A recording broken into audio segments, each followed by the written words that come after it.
If you could hit a billiard ball with infinite precision inside a fixed table, is there any algorithm that can predict its path forever? The answer leads us to a surprising intersection of physics and computer science: undecidability.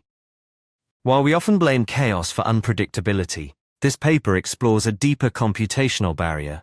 The researchers investigate whether a standard 2D billiard system is complex enough to perform universal computation without needing 3D structures or multiple balls. To prove this, the authors propose a novel mapping that translates a computer's logic into physical geometry. They essentially build a billiard computer where the ball acts as the data head, traveling through physical corridors that represent the transition logic of a Turing machine. The mechanism relies on precise geometric structures, using parabolic mirrors to shift data and angled walls to write information.